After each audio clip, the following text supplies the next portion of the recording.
El frío implacable de junio en Buenos Aires se colaba por las grietas de la ventana mal ajustada, un viento helado que arrastraba el olor a asfalto mojado y la indiferencia de la gran ciudad. Javier, un ex carpintero de 35 años, sentía ese frío no solo en la piel, sino en lo más profundo de sus huesos, un recordatorio constante y punzante de su más absoluto fracaso. Sobre la mesa de madera raída, bajo la luz amarillenta y parpadeante de una bombilla solitaria, yacía todo su mundo. 80.000 pesos. Los billetes, gastados y arrugados, habían sido contados y recontados hasta que sus dedos, antes fuertes y diestros con el martillo y la gubia, temblaban sin control por el cansancio y el miedo puro. Un nudo de angustia se le formó en la garganta. Sus manos, que habían construido muebles robustos y levantado techos seguros, ahora solo podían aferrarse a ese mísero fajo de papel. Un accidente laboral le había robado su oficio, su fuerza, su dignidad. Y ahora, estos 80.000 pesos eran el delgado y frágil muro que lo separaba a él y a su hija de la calle, del desamparo total. El estómago le dolía, un nudo apretado por el hambre, pero el pánico era un dolor mucho más agudo, una náusea que subía desde el fondo de su alma. En la única cama del cuarto, un catre quejumbroso, envuelta en una manta delgada y raída, dormía Sofía. A sus 7 años, su rostro pálido parecía una pequeña luna en la penumbra. Javier contuvo el aliento para escuchar mejor el de ella, un silbido suave y preocupante, el sonido inconfundible del asma crónica que la atormentaba, especialmente en esa atmósfera cargada de humedad. Cada bocanada de aire gélido era una amenaza latente. Javier se acercó de puntillas, el suelo de madera crujiendo bajo su peso, y la arropó con su propia chaqueta, el único abrigo decente que le quedaba. Inhalando el aroma infantil de su cabello, sintió la fragilidad de su pequeño cuerpo temblando ligeramente. Una tos seca y profunda rompió el silencio, y el eco resonó en el cuarto vacío y en el corazón de Javier como un martillazo. Un arrepio de culpa pura recorrió su espina dorsal. Su único deber era protegerla, y estaba fallando. Sobre la mesa, junto al dinero, el aviso de desalojo era una mancha blanca y cruel. Las palabras «plazo vencido» y las «desalojo inminente» le quemaban los ojos, burlándose de su impotencia. Un padre reducido a un hombre que no podía garantizar un aire limpio para su hija. El dolor en su espalda, una secuela permanente de aquel andamio que se vino abajo, era un latido sordo y constante, el recordatorio físico de su nueva e insoportable inutilidad. Javier sentía el corazón apretarse de angustia. No había comido nada sustancioso en 2 días, solo mate amargo sin azúcar y galletas de agua que se sentían como aserrín en su boca seca. El hambre era un hueco en su estómago, pero la ansiedad lo devoraba todo. El frío no era solo una temperatura, era una entidad que se le filtraba por la ropa gastada, buscando sus huesos para instalarse allí. El olor a moho y a cañerías viejas impregnaba el aire, un perfume de pobreza que se le adhería a la ropa, al pelo, a la piel. Se asomó por la ventana sucia, los dedos dejando una marca limpia en el cristal empañado, y observó las luces lejanas de la ciudad, un espejismo de vida y movimiento que le parecía tan inalcanzable como las estrellas. Escuchó el lamento de una sirena y se preguntó cuántas otras tragedias anónimas se desarrollaban esa noche. Su propia tragedia se sentía inmensa, un universo de dolor contenido en esa pequeña y oscura habitación de hotel barato. Un destello de memoria lo asaltó, tan vívido que le causó un dolor físico. El rostro de Elena, su esposa, riendo en el pequeño patio de su antigua casa en Lanús, con el sol de verano enredado en su pelo. Recordó el olor a jazmín y el sonido de sus propias herramientas mientras trabajaba en el taller del fondo, el aroma de la madera recién cortada. «Eres un buen hombre, Javi. Construyes cosas que duran», le había dicho ella una vez, apretándole la mano fuerte y callosa. Esa misma mano ahora temblaba, inútil, sobre un fajo de billetes devaluados. La memoria, en lugar de traer consuelo, fue una daga de hielo que le atravesó el pecho. El contraste entre la calidez de ese recuerdo y la gélida realidad actual era una tortura insoportable. Miró a Sofía, dormida, y vio los ojos de Elena en el contorno de sus párpados cerrados. La promesa que le había hecho a su esposa en su lecho de muerte, cuidar siempre de su hija, pasara lo que pasara, ahora resonaba en su cabeza como una acusación. Estaba solo, sin familia a la que recurrir, sin amigos. Había llegado al fondo de un pozo oscuro, y las paredes eran lisas, frías e imposibles de escalar. El reloj digital en la pantalla rajada de su viejo teléfono marcaba las 2:17 a.m. El tiempo se había convertido en su enemigo más cruel. Esos 80,000 pesos, su último y patético bastión, se evaporarían en unos pocos días más de alquiler en este cuchitril nauseabundo. Después de eso, la nada, el abismo, la calle, la imagen de Sofía temblando de frío en un portal, su pequeña mano en la suya, su tos resonando en la noche. Era una visión del infierno que lo paralizaba y le robaba el aire. El sonido repentino de unos pasos pesados en el pasillo le heló la sangre en las venas. Sería el dueño del hotel, un hombre de mirada agria, viniendo a recordarles que su tiempo se acababa. Cada crujido del viejo edificio era una amenaza directa. Javier se sintió ahogado por una oleada de impotencia total. Él, que siempre se había enorgullecido de resolver problemas con sus propias manos, ahora era un hombre quebrado, un espectador de su propio desmoronamiento. Miró el dinero sobre la mesa. 80,000 pesos. No era una fortuna, era un cronómetro, y cada segundo que pasaba, el tic-tac de su final se hacía más fuerte, más claro, más aterrador. La desesperación era un veneno que le nublaba el juicio. Haría cualquier cosa, absolutamente cualquier cosa, por un techo para su hija. En el resplandor azulado y fantasmal de la pantalla del teléfono, los dedos de Javier se movían con una velocidad febril, un torbellino de desesperación. Cada anuncio de alquiler era una bofetada. Garantía propietaria, recibo de sueldo, 2 meses de depósito. Palabras que eran como muros de granito para un hombre que no tenía nada. El aire viciado de la habitación se le hacía espeso en los pulmones. Cada segundo que pasaba era un grano de arena que caía en el reloj de su inminente indigencia. La tos de Sofía desde la cama era un metrónomo que marcaba el ritmo de su pánico. Se sentía atrapado en una pesadilla lúcida, navegando por un océano digital de promesas inalcanzables, mientras su mundo real se desmoronaba. La batería del teléfono marcaba un 12%, un icono rojo que gritaba otra cuenta regresiva. Su pulso martilleaba en sus sienes, un tambor de guerra anunciando la derrota. Necesitaba un milagro, un error del sistema, una grieta en la dura fachada de la realidad, y entonces, entre docenas de anuncios pulcros y corporativos, lo vio. Era un anuncio tosco, escrito en mayúsculas y con faltas de ortografía, casi enterrado en un portal de clasificados de dudosa reputación. Oportunidad única. Unidad residencial subterránea. Barracas. Pago único en efectivo. 75,000 pesos. Las palabras saltaron de la pantalla y se clavaron en su mente. Subterránea. La palabra le provocó un escalofrío, evocando imágenes de tumbas y oscuridad, pero pago único era un canto de sirena, sin garantías, sin preguntas, sin futuro incierto de alquileres mensuales. Un solo golpe y tendrían un techo, un lugar permanente. La lógica le gritaba que era una locura, una estafa evidente, pero la desesperación es un filtro poderoso que distorsiona la realidad. Vio esas palabras no como una advertencia, sino como la única puerta que se abría en un corredor lleno de muros. Para un hombre que se ahogaba, cualquier trozo de madera, por podrido que estuviera, parecía una balsa. 75,000 pesos. Le quedarían 5,000. Suficiente para comer unos días. Su corazón latió con una esperanza dolorosa y enfermiza. La imagen de Sofía volvió a su mente, su pequeño pecho luchando por aire. Este sótano, fuera lo que fuese, no podía ser peor que la calle.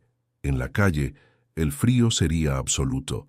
En la calle, la humedad sería su enemiga constante. Allí no habría puertas que cerrar. Un sótano, al menos, tenía paredes, un techo. Era un refugio, una fortaleza contra el mundo exterior. Se convenció a sí mismo, repitiendo la idea como un mantra. Es un techo, Es un techo, es un techo. El olor a moho del que advertía implícitamente la palabra subterránea no podía ser peor que el hedor a fracaso que ya impregnaba su vida. Marcó el número del anuncio antes de que la parte racional de su cerebro pudiera detenerlo. La voz al otro lado fue áspera, impersonal y apresurada. Le dio una dirección para la mañana siguiente y una orden. Solo efectivo, sin recibo. Javier sintió el estómago encogerse, pero dijo que sí. El eco de su propia aceptación resonó en la habitación silenciosa, sonando como el veredicto de una sentencia. La transacción fue tan sórdida y rápida como la llamada. Se encontraron en una esquina ventosa de Constitución. Un hombre con una gorra calada hasta los ojos que ni siquiera lo miró. Javier le entregó el fajo de billetes, casi todo lo que tenía en el mundo. Sintió una punzada física de pérdida, como si le estuvieran arrancando un órgano. El hombre contó el dinero con una velocidad pasmosa, sus dedos como arañas sobre los billetes. A cambio, le entregó un papel amarillento, un boleto de compraventa, con una firma ilegible y una dirección en Barracas. El papel se sentía frágil y falso en su mano. No hubo apretón de manos, no hubo palabras de más. El hombre se dio la vuelta y se perdió entre la multitud, dejando a Javier solo en la acera, con el viento helado azotándole la cara y un pedazo de papel que representaba su última y más temeraria apuesta. Sintió un vacío absoluto, la sensación de haber saltado de un acantilado sin saber si abajo había agua o rocas. Acababa de quemar su última nave. De vuelta en el hotel, le dijo a Sofía la noticia con una alegría forzada que le raspaba la garganta. «Tenemos una casa nueva, mi amor, un lugar solo para nosotros, nuestro propio castillo». Los ojos de Sofía, grandes y serios, se iluminaron con una confianza pura y desgarradora que hizo que la culpa de Javier se sintiera como un cuchillo retorciéndose en sus entrañas. Ella lo abrazó con sus bracitos delgados, susurrando un «Gracias, papi», que casi lo destroza. Empacaron sus escasas pertenencias en una sola maleta de lona gastada y una mochila. La chaqueta de Javier, una muda de ropa para cada uno, el inhalador de Sofía, el viejo oso de peluche al que le faltaba un ojo. Cada objeto era un recordatorio de la vida que habían perdido. Al entregar la llave en la recepción, Javier no miró atrás. Caminaba hacia un futuro desconocido, arrastrando su maleta por la acera rota, con la pequeña y confiada mano de su hija firmemente sujeta a la suya. Sentía el peso de su confianza como una tonelada sobre sus hombros. El viaje en colectivo hacia Barracas fue un descenso a otro círculo del infierno urbano. El vehículo traqueteaba y gemía, sus ventanas sucias distorsionando el paisaje de una Buenos Aires cada vez más gris e industrial. Javier apoyó la frente en el cristal frío, sintiendo cada vibración, cada sacudida, como un golpe físico. Dejaron atrás los barrios residenciales y se adentraron en una zona de fábricas abandonadas, almacenes tapiados y calles desiertas. El olor a diésel y a metal oxidado se filtraba por las rendijas. Sofía, sentada a su lado, miraba todo con una curiosidad silenciosa, su pequeña figura acurrucada contra él para protegerse del frío que emanaba del suelo metálico del autobús. Javier la rodeó con su brazo, atrayéndola más cerca, intentando en vano protegerla del mundo que él mismo había elegido para ella. El sol de la tarde era pálido y acuoso, incapaz de ofrecer calor, solo de iluminar la decadencia que los rodeaba. Sofía tosió de nuevo, una tos seca y contenida. El sonido, aunque suave, fue ensordecedor para Javier. Cada carraspeo era una acusación. ¿Qué estaba haciendo? ¿A dónde la estaba llevando? Miró el boleto de compraventa en su bolsillo, las arrugas del papel ya familiares al tacto de sus dedos nerviosos. La dirección parecía un código de un mapa de guerra, no el lugar de un hogar. Las calles se volvían más estrechas, los edificios más altos y amenazantes, bloqueando la poca luz que quedaba. El colectivo finalmente se detuvo con un chirrido de frenos en una parada solitaria, frente a un muro cubierto de grafitis descoloridos. «Es aquí», dijo Javier, su propia voz sonando extraña y lejana. Bajaron a la acera vacía, y el colectivo se alejó con un rugido, dejándolos envueltos en un silencio pesado y opresivo, solo roto por el silbido del viento entre los edificios abandonados. El aire aquí se sentía distinto, más pesado, cargado con el polvo de décadas de abandono. Frente a ellos se alzaba el edificio. Era un monstruo de ladrillo y hormigón, una antigua fábrica cuya grandeza se había podrido hacía mucho tiempo. Las ventanas eran cuencas vacías y rotas como los ojos de una calavera. La fachada estaba manchada de humedad y óxido, y enredaderas muertas se aferraban a las paredes como dedos esqueléticos. Javier sintió una oleada de náusea. Esto no era un edificio de apartamentos, era una ruina industrial, un mausoleo. Su corazón, que había latido con una esperanza desesperada, ahora se había convertido en una piedra de hielo en su pecho. «¿Este es nuestro castillo, papi?», preguntó Sofía, su vocecita temblando ligeramente, no de emoción, sino de un miedo incipiente. Javier no pudo responder, solo pudo tragar saliva, el nudo en su garganta tan apretado que le impedía respirar. Buscó la entrada al sótano, siguiendo una pequeña flecha pintada con aerosol negro sobre el ladrillo, que señalaba hacia una puerta de metal oxidada y abollada al costado del edificio. La puerta de metal protestó con un gemido largo y agudo, como el lamento de un animal moribundo. Cuando Javier la empujó con todo su peso, una ráfaga de aire salió del interior, golpeándolos con una fuerza casi física. Era un aliento fétido, una mezcla nauseabunda de moho, tierra húmeda y algo más, algo parecido a la descomposición. El olor era tan penetrante que Javier retrocedió instintivamente, tapándose la boca y la nariz. Pero el efecto en Sofía fue inmediato y brutal.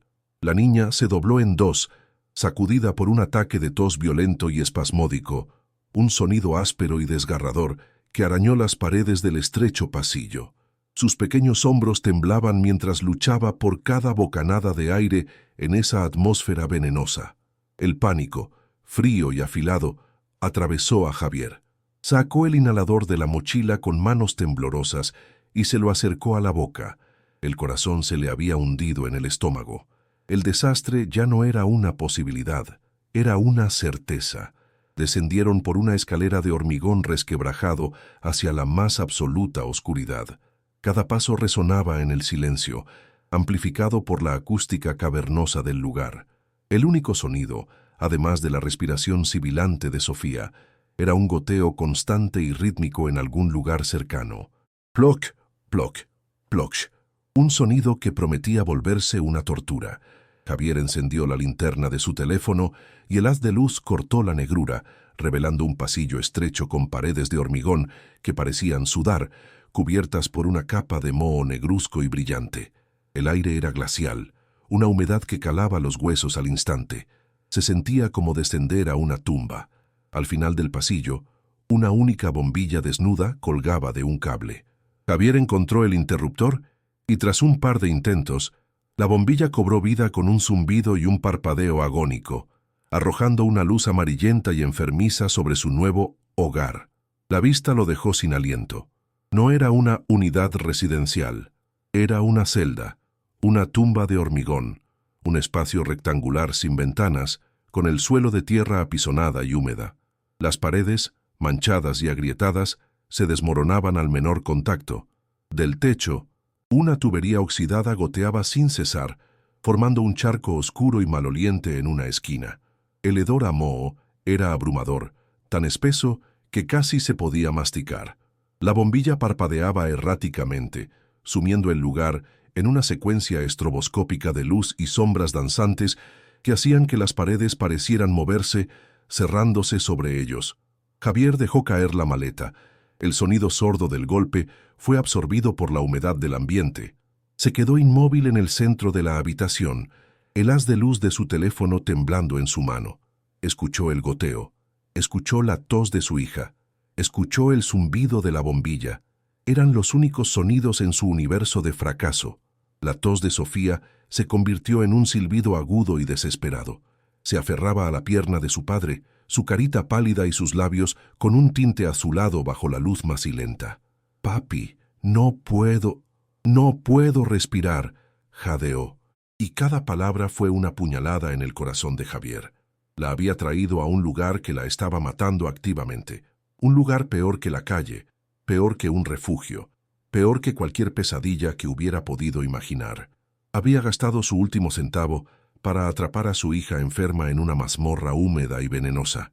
La desesperación que sintió en ese momento fue total, un océano negro y helado que lo sumergió por completo.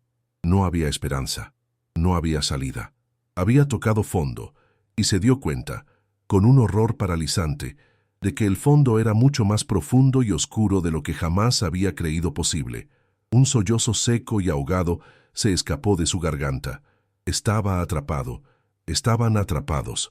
Javier se arrodilló, ignorando el frío húmedo que le empapaba los pantalones, y abrazó a Sofía con fuerza, como si su cuerpo pudiera crear una barrera contra el aire tóxico. Sentía el temblor de su pequeño cuerpo, el traqueteo de su pecho luchando por oxígeno.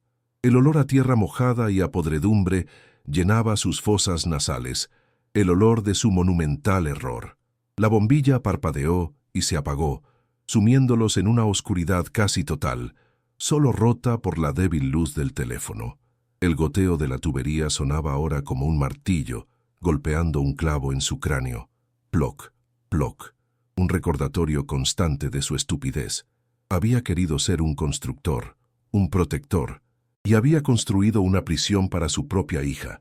La náusea subió a su garganta, un sabor amargo a pánico y autodesprecio. Un grito silencioso se formó en su pecho, un aullido de pura angustia que no tenía a dónde ir.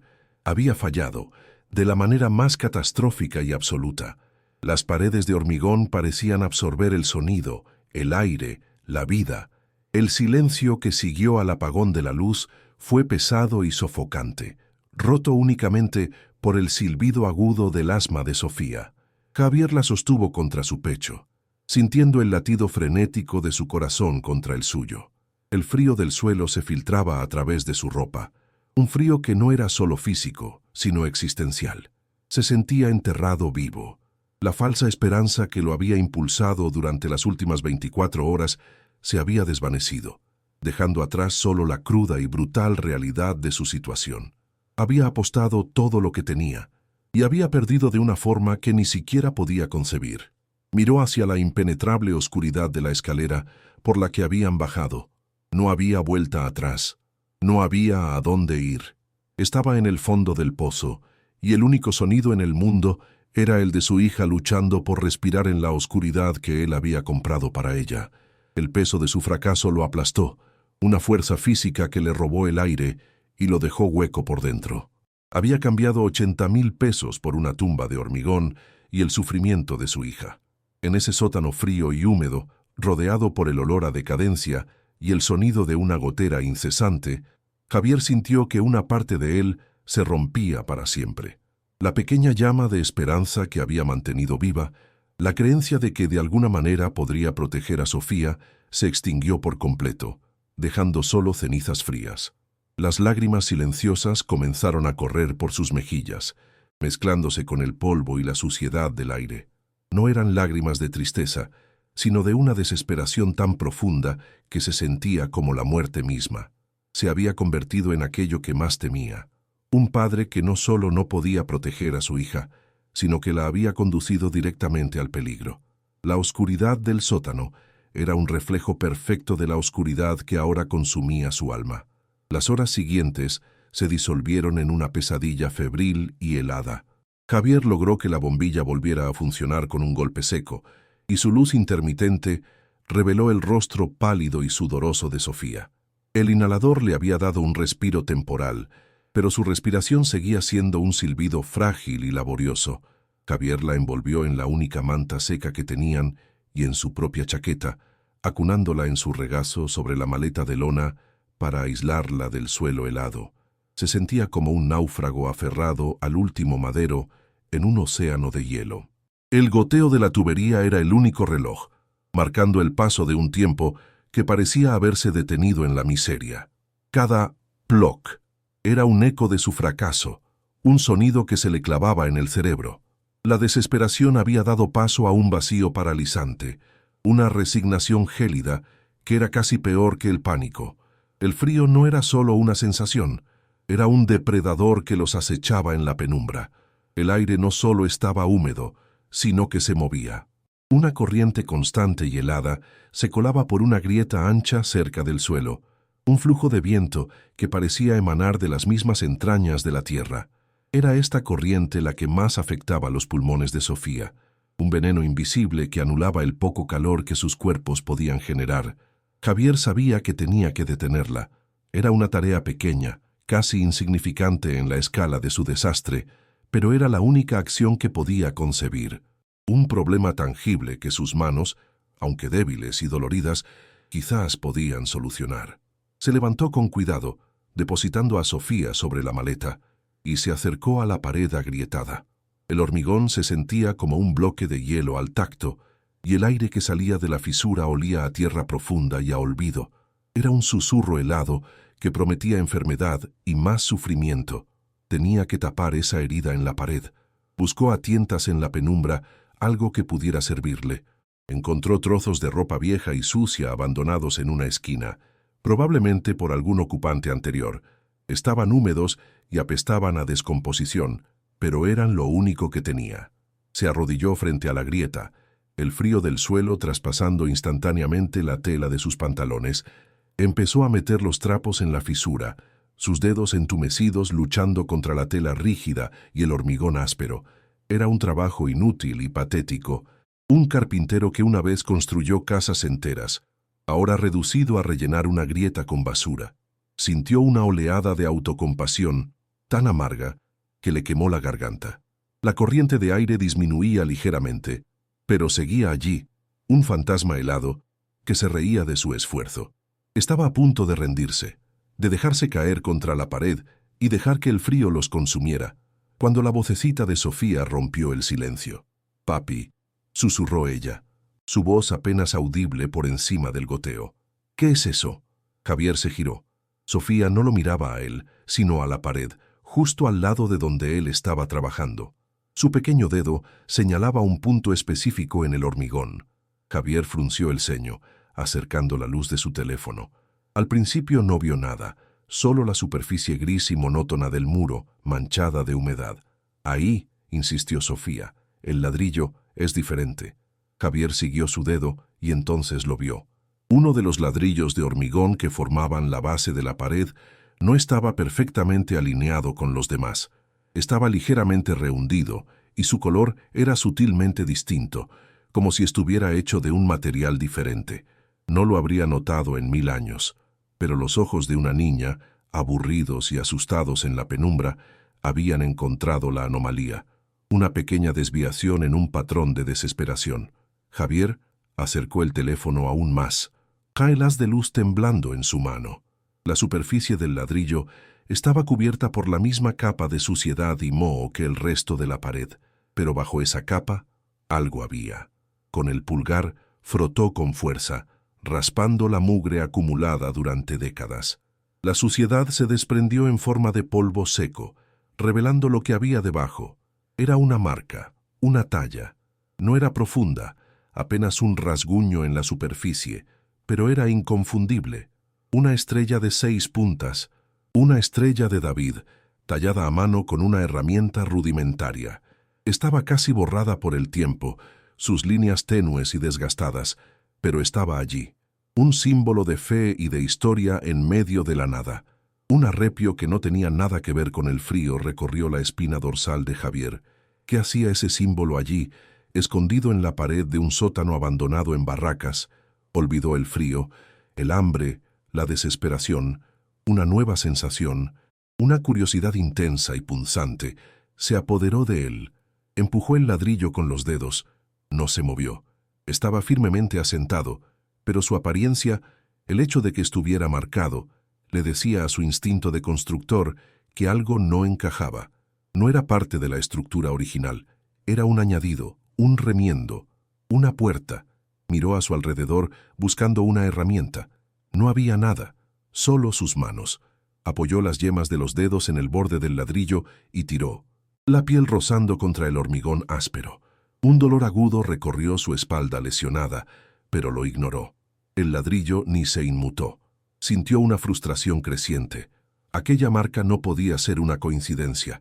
Era una pista, un mensaje dejado en el tiempo, y él tenía que descifrarlo. La primera pregunta de un misterio inesperado había sido formulada en la oscuridad. Sofía lo observaba en silencio, sus grandes ojos reflejando la luz del teléfono. Su presencia, su descubrimiento, lo impulsó a seguir intentándolo. Buscó en el suelo y encontró un trozo de metal oxidado, parte de la tubería rota. Era pesado y tenía un borde afilado. Usándolo como una palanca improvisada, lo introdujo en la fina junta de mortero que rodeaba el ladrillo. Empezó a raspar, el sonido metálico y chirriante resonando de forma extraña en el sótano silencioso. Polvo de cemento cayó al suelo, un pequeño montículo gris que crecía con cada movimiento. Era un trabajo lento y agotador. El sudor le perlaba la frente, mezclándose con la suciedad. Su brazo protestaba, sus músculos, debilitados por la inactividad, ardían, pero la imagen de esa estrella tallada era un fuego en su mente. No era solo un ladrillo, era una promesa de que allí había algo más que moho y desesperación. Después de lo que pareció una eternidad, sintió que algo cedía, un crujido sordo. Retiró la barra de metal y empujó el ladrillo con ambas manos, usando todo el peso de su cuerpo. Se movió, apenas 1 milímetro, pero se movió. Un torrente de adrenalina lo inundó, borrando el dolor y el cansancio. Volvió a empujar, y el ladrillo se deslizó hacia adentro, revelando una oscuridad total, un vacío negro en el corazón del muro. El aire que salió de la cavidad era diferente al del sótano. No era húmedo y fétido, sino seco, polvoriento y extrañamente inmóvil, como el aire de una tumba sellada hace mucho tiempo. Olía a papel viejo, a tela reseca y a algo más, un olor metálico y tenue. Javier contuvo la respiración, el corazón martilleándole en el pecho. Había abierto algo que llevaba décadas cerrado. El misterio se profundizaba. Apuntó la luz del teléfono hacia el interior del agujero. Era una pequeña cavidad, no mucho más grande que una caja de zapatos, un hueco perfectamente excavado en la mampostería.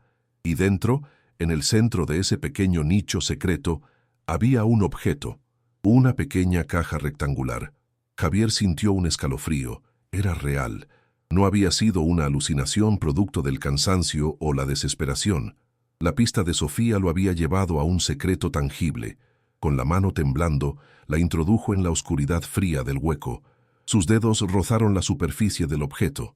Estaba frío, mucho más frío que el hormigón, y cubierto de una textura rugosa y escamosa. El óxido. Era una caja de metal. Sus dedos se cerraron alrededor de ella. Era sorprendentemente pesada para su tamaño. Con un cuidado infinito, como si estuviera manejando una reliquia sagrada, la sacó a la luz parpadeante del sótano. La sostuvo en sus manos, observándola. Era una simple caja de hojalata, del tipo que se usaba para guardar galletas o té, pero el tiempo la había transformado. El óxido de color sangre seca cubría casi toda su superficie, y los dibujos florales que alguna vez la adornaron eran ahora solo fantasmas descoloridos. Estaba cerrada, y el óxido la había sellado como si fuera soldadura. Javier la sacudió suavemente. Un sonido sordo y pesado provino de su interior. No era el tintineo de baratijas. Era el sonido denso y compacto de algo valioso. Miró a Sofía. Sus ojos estaban fijos en la caja, una mezcla de miedo y fascinación en su rostro infantil. Javier volvió a sentir esa punzada de esperanza, pero esta vez era diferente. No era la esperanza desesperada y ciega que lo había llevado a ese sótano, sino una esperanza afilada y peligrosa, nacida de un misterio. Necesitaba abrirla. Intentó forzar la tapa con los dedos, pero era imposible. El óxido la mantenía prisionera. Usó de nuevo la barra de metal, introduciendo la punta en la unión entre la tapa y la caja. Hizo palanca con cuidado, no queriendo dañar lo que hubiera dentro. El metal gimió en protesta, un sonido agudo y prolongado. El lamento de un secreto que se resistía a ser revelado. Javier aplicó más fuerza, su mandíbula apretada. Con un chasquido metálico y seco, el sello de óxido se rompió y la tapa cedió. Por un momento, no se atrevió a mirar. El aire que salió de la caja olía a historia, a metal y a papel antiguo.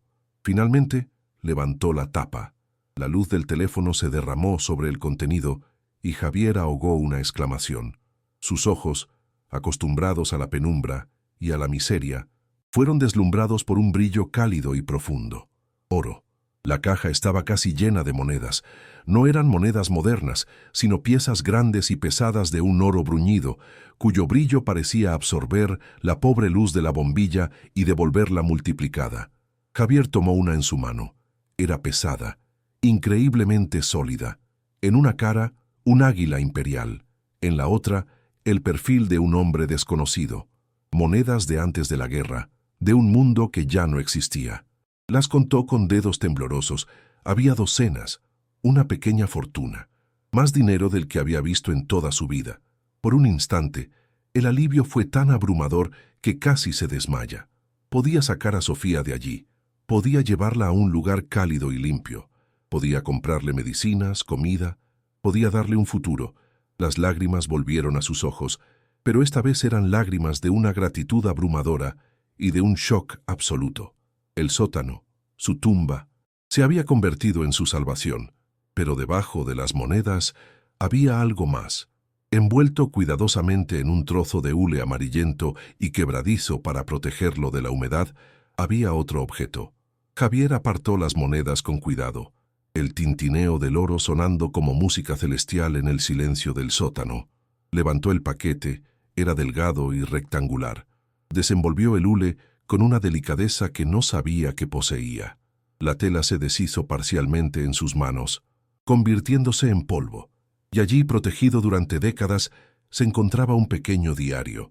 Estaba encuadernado en cuero oscuro, la cubierta lisa y fría al tacto. No tenía título ni marca, solo el desgaste del tiempo. Lo abrió con una reverencia casi religiosa. Las páginas, amarillentas y frágiles, estaban cubiertas de una caligrafía apretada y temblorosa, escrita con una tinta azul que se había desvanecido a un tono grisáceo. La primera entrada estaba fechada, 14 de noviembre de 1938. La escritura era elegante, pero estaba marcada por una urgencia febril, como si la mano que la escribió estuviera temblando por el miedo o el frío. Javier no entendía completamente el contexto, pero las palabras saltaban de la página, cargadas de una emoción cruda. Hablaba de cristales rotos, de sinagogas en llamas, de un terror que lo había obligado a huir. No era solo un diario, era un testimonio, la voz de un fantasma atrapada en el papel. Javier se dio cuenta de que lo que había encontrado era mucho más que oro. El oro era la salvación de su futuro, pero ese diario era la clave del pasado. Contenía la historia de quién había escondido ese tesoro y, lo más importante, ¿por qué? El misterio del ladrillo marcado se había resuelto, solo para abrir la puerta a un abismo mucho más profundo y oscuro. Con el brillo del oro a sus pies, un tesoro que prometía el fin de su miseria, Javier sintió que su atención era absorbida por completo por el pequeño diario de cuero. El metal frío y pesado de las monedas era una promesa tangible de futuro, pero el libro frágil y amarillento era una llave a un pasado olvidado, un eco silencioso que demandaba ser escuchado. Sostuvo el diario con una delicadeza reverencial. El cuero liso y desgastado se sentía extrañamente vivo bajo sus dedos. El olor que emanaba de sus páginas no era el del moho del sótano, sino un aroma seco a polvo, a tiempo encapsulado. Con Sofía durmiendo un sueño intranquilo a pocos metros, acurrucada bajo la manta, Javier se sentó en el suelo frío, la luz del teléfono creando un pequeño círculo sagrado a su alrededor. Su corazón, que antes latía con el ritmo del pánico, ahora martilleaba con una mezcla de temor y una anticipación casi dolorosa. Abrió el libro por la primera página, su respiración contenida en el aire helado, y comenzó a leer la historia de un fantasma. La caligrafía temblorosa pertenecía a un hombre llamado Isaac, un relojero judío de Múnich. Javier leyó fragmentos que le helaron la sangre, frases cortas y devastadoras que pintaban un cuadro de terror absoluto. 10 de noviembre de 1938. La noche de los cristales rotos. Han quemado nuestra sinagoga. El olor a humo y a odio está en todas partes. La narración detallaba una huida desesperada de Alemania, un viaje a través de fronteras en la oscuridad, con su esposa, Lea, y su pequeño hijo, Daniel, aferrados a la promesa de un nuevo mundo en Argentina. Javier sintió un nudo en la garganta. Vio su propio reflejo en la desesperación de Isaac, otro padre dispuesto a hacer cualquier cosa para salvar a su familia.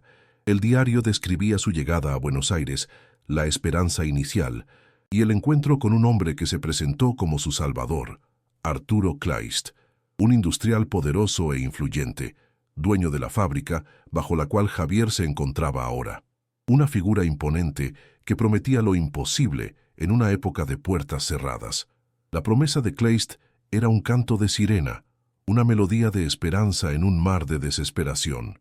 A cambio de los ahorros de toda una vida, el contenido de una caja de hojalata que Isaac había logrado sacar de Alemania, Kleist aseguraría pasajes en un barco para Lea y Daniel hacia Estados Unidos, donde tenían parientes lejanos.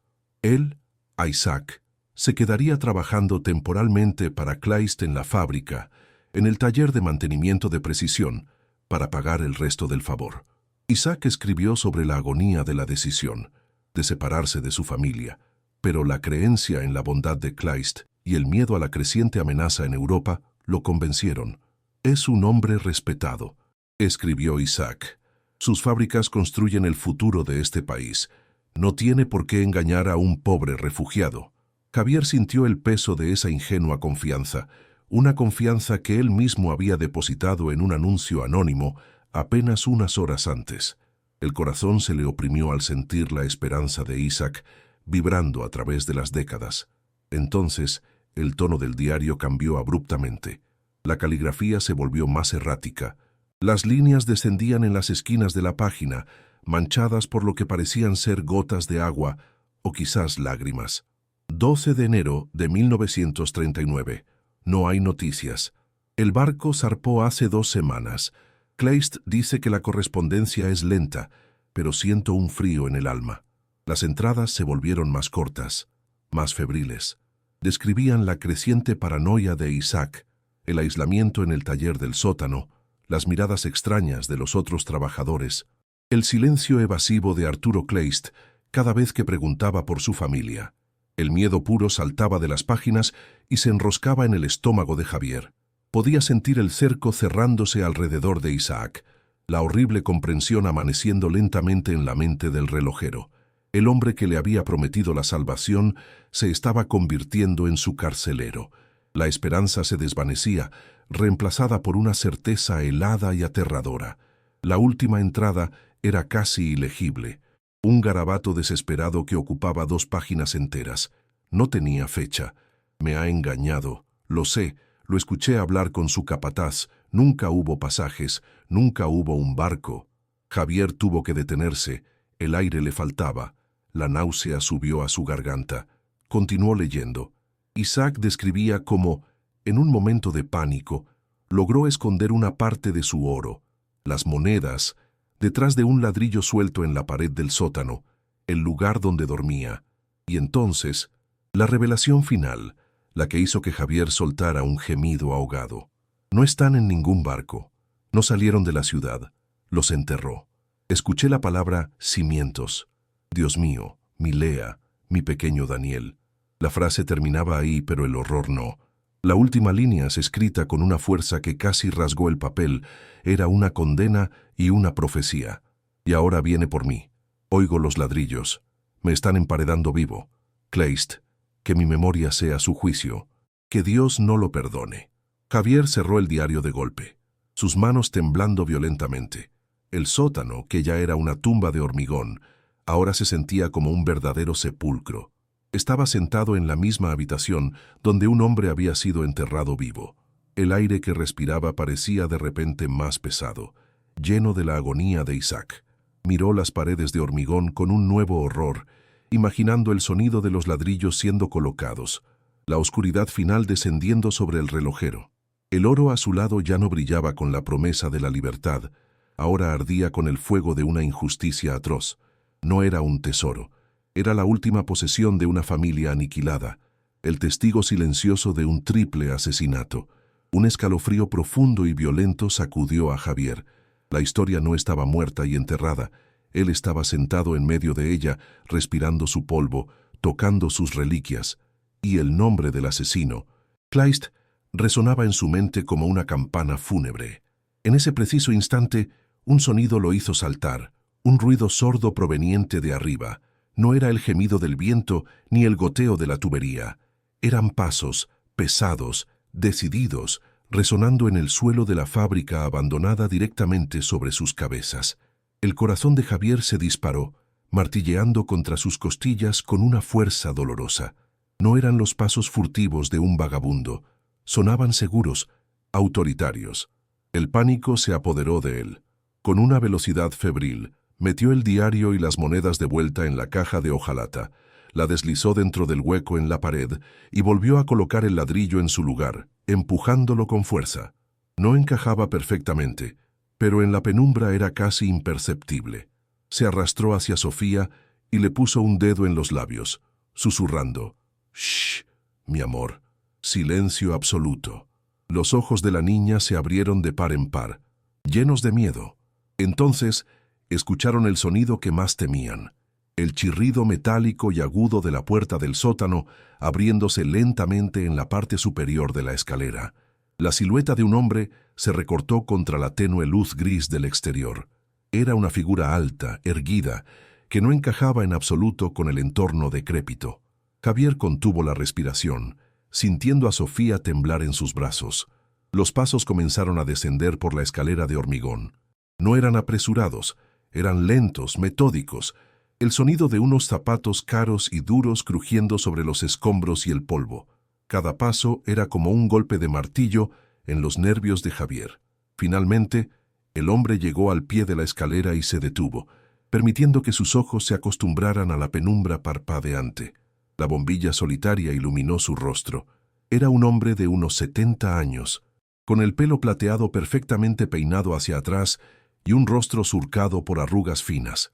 Vestía un abrigo de cachemira oscuro sobre un traje impecable, una visión de riqueza y poder tan discordante en ese sótano que parecía una aparición. Javier se sintió completamente expuesto, como un insecto bajo una lupa. El hombre lo observó por un momento, su mirada recorriendo el espacio miserable, deteniéndose en la figura pequeña de Sofía acurrucada en la manta, antes de posarse finalmente en Javier. Una sonrisa ensayada, que no llegaba a sus ojos fríos y calculadores, se dibujó en sus labios. «Buenas tardes», dijo. Su voz era culta y resonante, demasiado grande para el espacio confinado. «Lamento la intrusión. Mi nombre es Marcos Kleist». El nombre, el mismo nombre. A Javier se le heló la sangre en las venas. Sintió que el suelo se abría bajo sus pies. El nieto. Tenía que ser el nieto del asesino. Se obligó a permanecer inmóvil, a mantener su rostro inexpresivo, mientras un torbellino de miedo y odio se desataba en su interior. Este hombre no estaba allí por casualidad. El sistema que Arturo Kleist había creado para proteger su secreto seguía funcionando, incluso después de tantos años. Marcos Kleist avanzó unos pasos, su mirada examinando cada grieta y mancha de humedad con un interés fingido. Ignoró el hedor a moho, la suciedad, el aura de miseria. «Soy el director de una sociedad de preservación histórica de Barracas», mintió con una facilidad escalofriante. «Este edificio, aunque en ruinas, es una pieza importante de la historia industrial de Buenos Aires. Mi abuelo, Arturo Kleist, lo construyó». Dijo el nombre de su abuelo con una nota de falso orgullo que a Javier le revolvió el estómago. «Hemos sido notificados de que esta unidad ha sido vendida recientemente. Es un desarrollo preocupante, ya que tenemos planes para declarar todo el sitio como patrimonio para su futura restauración». Cada palabra era una mentira cuidadosamente elaborada, una red que se tejía a su alrededor. Javier solo podía escuchar el nombre Kleist una y otra vez, el nombre del hombre que emparedó a Isaac. Kleist se detuvo a pocos metros de Javier, su presencia llenando la habitación, su cara colonia cara luchando y perdiendo contra el olor a moho.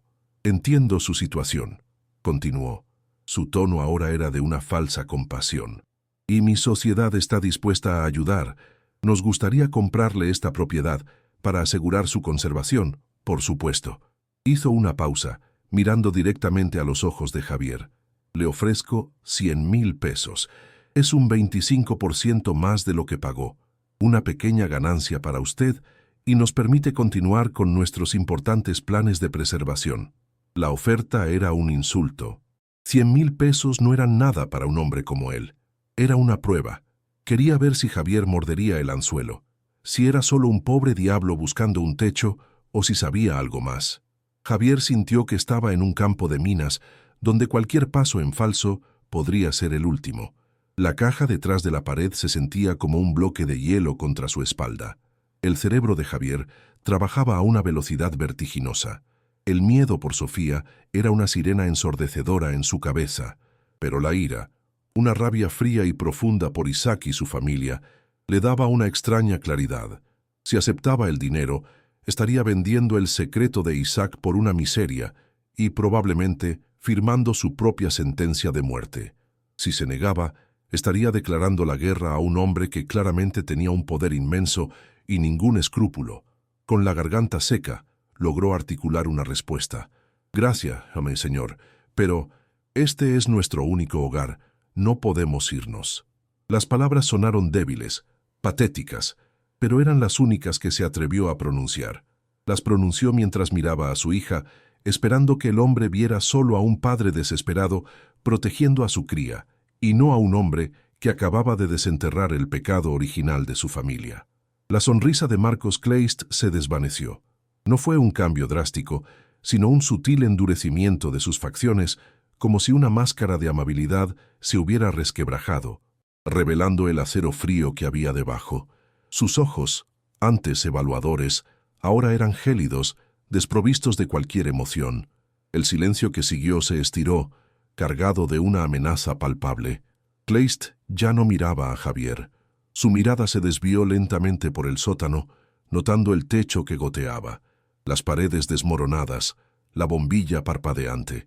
Su rostro adoptó una expresión de fingida preocupación, una actuación mucho más aterradora que cualquier grito.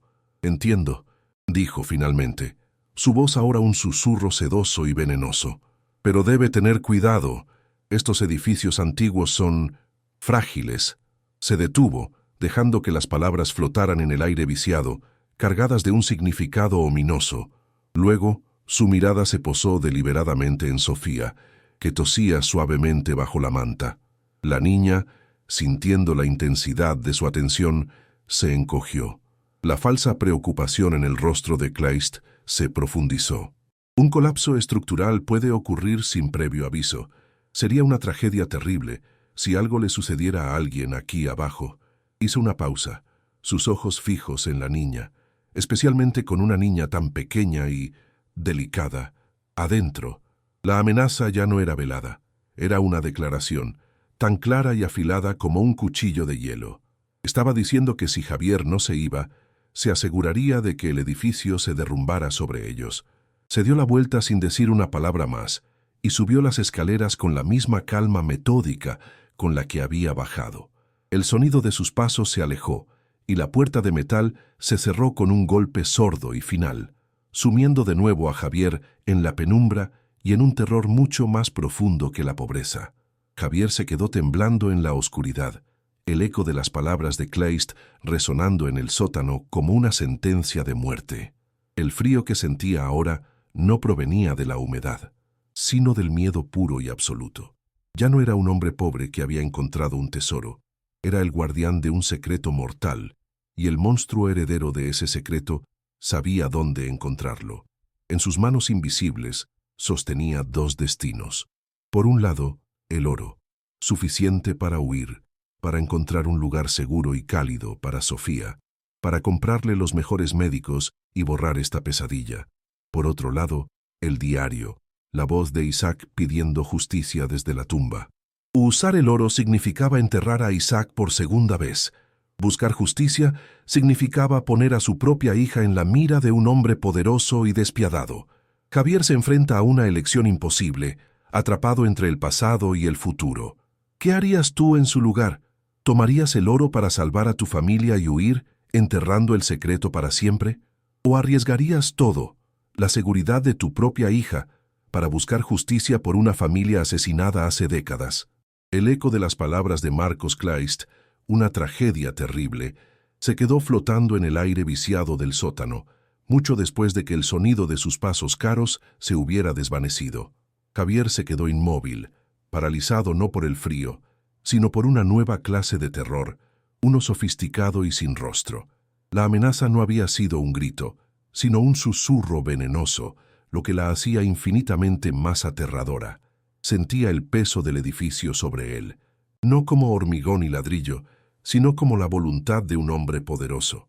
La idea de un colapso estructural ya no era un accidente, sino una promesa, una sentencia de muerte suspendida sobre la cabeza de su hija. El corazón le latía con una violencia sorda contra las costillas. Miró a Sofía, cuyo pequeño cuerpo temblaba, y sintió una oleada de rabia protectora tan intensa que casi lo ahoga. Había pasado de ser una víctima de la pobreza a ser un objetivo en una guerra que no entendía completamente, una guerra que había comenzado 80 años atrás, en ese mismo y maldito lugar. El silencio que siguió fue peor que cualquier ruido. Estaba lleno de la amenaza implícita de Kleist, del fantasma de Isaac y del silbido agudo de la respiración de Sofía. Javier sentía las paredes de hormigón como una prensa que se cerraba lentamente. Cada grieta, cada mancha de humedad, parecía ahora parte de una trampa mortal. La pregunta que le había hecho al oyente imaginario resonaba ahora en su propia alma con una claridad brutal. ¿Huir o luchar? El oro a pocos metros, detrás de un ladrillo, era la llave para una huida inmediata. Podía coger a Sofía, desaparecer en la noche, comprar una nueva vida lejos de Buenos Aires, lejos del nombre Kleist, pero la cara de Isaac, imaginada a través de su caligrafía temblorosa, se superponía a la de su hija. La súplica final del diario, que mi memoria sea su juicio, era un peso sobre su conciencia. Huir significaba ser cómplice del silencio, permitir que el crimen de Kleist quedara impune para siempre y que los huesos de Lea y Daniel siguieran mezclados con los cimientos. La comprensión lo golpeó como una ola de agua helada. No había elección real. Kleist sabía dónde estaban. Su aparición no fue una coincidencia, era una advertencia. Si intentaba huir, ¿quién podía asegurar que no los encontrarían? Un hombre con el poder de hacer desaparecer a una familia, en 1939, seguramente tenía los medios para encontrar a un carpintero sin recursos en el presente. Quedarse era una sentencia de muerte. Huir sin un plan era un suicidio a plazos. Se dio cuenta de que su única arma, su única posibilidad, no era el oro, sino el diario, la verdad. Pero la verdad, por sí sola, era débil contra el poder y el dinero. Necesitaba algo más. Necesitaba un testigo, alguien que pudiera conectar la historia del diario con la realidad. Las palabras de Isaac volvieron a él, mencionando a otros trabajadores. ¿Quedaría alguien vivo de aquella época? ¿Alguien que recordara? Era una posibilidad remota, una aguja en un pajar de décadas, pero era la única que tenía. Tomó una decisión. El miedo seguía allí, un nudo helado en su estómago, pero ahora estaba cubierto por una capa de determinación fría. Tenía que salir de ese sótano y encontrar a alguien. Dejó a Sofía dormida, su respiración un poco más tranquila por el momento. Con manos temblorosas, extrajo de nuevo la caja de hojalata. Guardó el diario en el bolsillo interior de su chaqueta, donde lo sintió como una armadura sobre su corazón. Tomó un solo puñado de monedas de oro, el sonido del metal chocando entre sí, extrañamente apagado en el silencio, y las guardó en el otro bolsillo. Eran su seguro, su moneda de cambio en el mundo exterior. Volvió a sellar el resto del tesoro en la pared, el ladrillo encajando en su lugar como el diente de una calavera. Le dio un beso en la frente a Sofía, susurrando una promesa de que volvería, y subió las escaleras, emergiendo del sepulcro hacia la luz moribunda y gris de la tarde de Barracas. El mundo exterior se sentía tan peligroso como el que dejaba atrás. El aire frío del exterior era un alivio y una bofetada al mismo tiempo. El barrio de Barracas, a la luz del atardecer, parecía un cementerio de gigantes industriales. Las fábricas abandonadas proyectaban sombras largas y dentadas sobre las calles vacías. El viento silbaba a través de las ventanas rotas, creando una sinfonía de desolación. Javier se sentía diminuto y expuesto bajo los esqueletos de ladrillo. Empezó a caminar sin un rumbo fijo, buscando una señal de vida, un bar, una tienda, un lugar donde la gente se reuniera. Su pregunta era simple y a la vez imposible. ¿Quién es la persona más vieja que vive por aquí? Las primeras personas a las que se acercó, un grupo de jóvenes reunidos en una esquina, lo miraron con desconfianza y se encogieron de hombros. Un kiosquero de rostro agrio apenas levantó la vista de su periódico. La gente en esos barrios había aprendido a no ver, a no oír, a no recordar. La desesperación comenzó a arañar de nuevo la superficie de su determinación.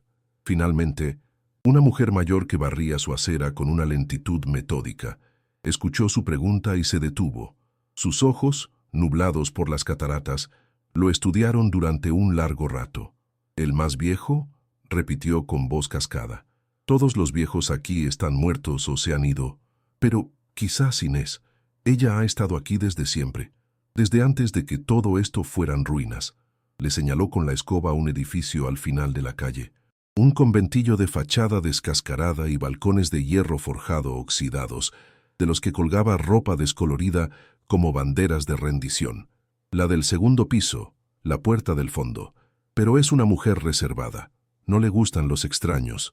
Javier le dio las gracias con un fervor que sorprendió a la mujer. Mientras caminaba hacia el conventillo, sentía el peso de las monedas en su bolsillo.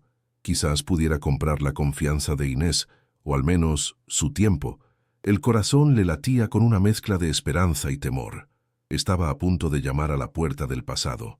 El conventillo olía a un siglo de vidas superpuestas, a fritura, a ropa húmeda, a desinfectante barato y a la inevitable pátina del tiempo. Subió por una escalera de mármol gastado, cada escalón hundido en el centro por millones de pasos. El sonido de un tango antiguo, distorsionado y débil, flotaba desde una radio lejana. Encontró la puerta del fondo en el segundo piso, la pintura verde descascarada, revelando capas de colores anteriores como anillos de un árbol. Dudó un instante, su mano suspendida en el aire. ¿Qué le diría? ¿Cómo podría un extraño convencer a una anciana de desenterrar los fantasmas más oscuros de su vida? Respiró hondo, el aire cargado de olores extraños, y golpeó suavemente. Toc, toc, toc. El sonido fue absorbido por la madera vieja. La radio se cayó. Un silencio pesado cayó sobre el pasillo, y Javier escuchó el sonido de pasos arrastrándose lentamente hacia la puerta, seguido por el chirrido de múltiples cerrojos siendo descorridos. La puerta se abrió apenas una rendija, sostenida por una cadena de seguridad. En la penumbra del interior, un ojo lo observó. Era un ojo oscuro, agudo y desconfiado, rodeado por una red de arrugas tan profundas que parecían un mapa. ¿Qué quiere? La voz era frágil como el papel de seda, pero firme. Señora, mi nombre es Javier. Lamento molestarla, pero busco a una señora Inés. Me han dicho que usted ha vivido aquí mucho tiempo. La cadena permaneció en su lugar. Soy yo. ¿Y qué? No compro nada. No firmo nada. El pánico se apoderó de Javier. Sabía que solo tenía una oportunidad. Metió la mano en el bolsillo y sacó el diario. Lo sostuvo en el resquicio de luz que entraba por el pasillo. No vengo a vender nada. Vengo por esto. Por la historia de un hombre llamado Isaac, un relojero que trabajó en la fábrica de Kleist. Al mencionar el nombre, Isaac, vio un cambio en ese ojo vigilante, un parpadeo, una dilatación casi imperceptible. El silencio se alargó, y luego, con un chirrido, la cadena se deslizó y la puerta se abrió por completo. Inés era una mujer diminuta, encorvada por el peso de sus 88 años, pero sus ojos negros ardían con una intensidad que desmentía su fragilidad. Lo hizo pasar a un apartamento pequeño y abarrotado, lleno de muebles oscuros, fotos sepia y el olor a lavanda y naftalina. Javier, sintiéndose como un gigante torpe en ese santuario de recuerdos, permaneció de pie, mientras ella se sentaba en un sillón orejero hundido. Le tendió el diario. Las manos de Inés, cubiertas de manchas de la edad y venas protuberantes, temblaban ligeramente al tomarlo. No lo abrió. Solo acarició la cubierta de cuero con la punta de los dedos, como si estuviera tocando el rostro de un fantasma familiar. Isaac, susurró, y la palabra fue un soplo de aire cargado de dolor. Dios mío, Isaac. Creí que nadie más en el mundo recordaba ese nombre. 2 lágrimas gruesas y lentas rodaron por los surcos de sus mejillas, una represa de 80 años que finalmente se rompía. Javier le contó todo en susurros apresurados. El sótano, el descubrimiento de la caja, el diario, la visita de Marcos Kleist y su amenaza velada. Inés escuchaba en silencio, sus ojos fijos en un punto lejano, asintiendo lentamente como si las palabras de Javier solo estuvieran confirmando una historia que ella conocía demasiado bien. Cuando Javier terminó, ella tomó una respiración profunda y temblorosa y comenzó a hablar. Su voz, al principio un murmullo, fue ganando fuerza a medida que los recuerdos emergían. Yo era una niña, tenía 13 años, limpiaba los pisos en la fábrica, un trabajo duro, pero era comida en la mesa. Describió la fábrica no como una ruina, sino como un lugar vibrante y ruidoso, lleno del estruendo de la maquinaria y el olor a aceite y metal caliente. Y describió a Arturo Kleist, no como un nombre en un diario, sino como un hombre real, un gigante con ojos fríos que caminaba por los pasillos como un rey, inspirando miedo y un respeto servil en todos. A Isaac lo vi unas pocas veces al principio, continuó Inés, su mirada perdida en el pasado. Era un hombre amable, de ojos tristes. Siempre estaba trabajando en ese taller del sótano, reparando las máquinas más delicadas. Nadie hablaba con él. El señor Kleist había dado la orden. Entonces, un día, Isaac desapareció, pero Inés sabía que no se había ido. Una noche, al vaciar la basura, lo escuché. Un susurro detrás de una pila de cajas en el rincón más oscuro del sótano. Era él. Me pidió ayuda. Tenía hambre. Estaba escondido. El miedo que sintió en ese momento, el miedo a ser descubierta por el capataz o por el propio Kleist, todavía era palpable en su voz décadas después. Pero su compasión fue más fuerte. Durante semanas, le llevó a escondidas trozos de pan y restos de comida, dejándolos en el mismo lugar cada noche, un pequeño acto de rebelión y humanidad en un mundo gobernado por el miedo. La confesión de Inés se volvió más oscura. Arturo Kleist era un monstruo, un demonio con traje caro. Olía a poder y a crueldad. Un día me encontró cerca del sótano. No me dijo nada, solo me miró. Y en esa mirada lo supe. Sabía que si hablaba, mi padre, que también trabajaba en la fábrica, tendría un accidente. Mi familia desaparecería. El terror de esa amenaza la había mantenido en silencio durante toda su vida. Un día, fue a dejar la comida y se encontró con una pared de ladrillos recién levantada, donde antes había estado el escondite de Isaac. El espacio había sido tapiado. El pan que llevaba en la mano se le cayó al suelo. Sabía lo que significaba. El silencio del otro lado de la pared era absoluto y definitivo. Isaac había sido enterrado vivo, y ella era la única persona en el mundo que conocía su destino final. Lloró en silencio en la oscuridad. Y luego nunca más volvió a hablar de ello. Pero la revelación más terrible aún estaba por llegar. Javier, con el corazón encogido, le preguntó por la esposa y el hijo de Isaac, Lea y Daniel. La cara de Inés se contrajo de dolor. Nunca estuvieron en ningún barco, muchacho. Eso fue la mentira más cruel de todas. Negó con la cabeza, sus ojos llenos de una certeza espantosa. No hay registros de ellos en ningún manifiesto porque nunca salieron de la ciudad. Yo era joven, pero no era tonta. Escuchaba a los obreros hablar en susurros cuando creían que nadie los oía. Hablaban de una excavación extraña, una noche, de un trabajo hecho en secreto. Hizo una pausa, y sus siguientes palabras cayeron como piedras en el silencio del apartamento. Decían que el señor Kleist había reforzado los cimientos de la nueva ala de la fábrica, y que lo había hecho con algo más que hormigón. Están enterrados allí, Javier, debajo de la fábrica. Siempre lo he sabido. Javier sintió que el suelo se movía bajo sus pies. La pieza final del rompecabezas, la más monstruosa, había encajado en su lugar. El diario de Isaac, su propio descubrimiento y ahora el testimonio de Inés creaban una imagen completa y aterradora del crimen. No era solo un asesinato, era la aniquilación sistemática de toda una familia para robarles su futuro. La rabia que sintió era tan pura y caliente que le quemó las lágrimas en los ojos. Miró a Inés, esta pequeña y frágil mujer que había cargado con este secreto horrible durante casi 80 años, protegiéndolo con su silencio aterrorizado. Ahora, al compartirlo, le había pasado la antorcha a él.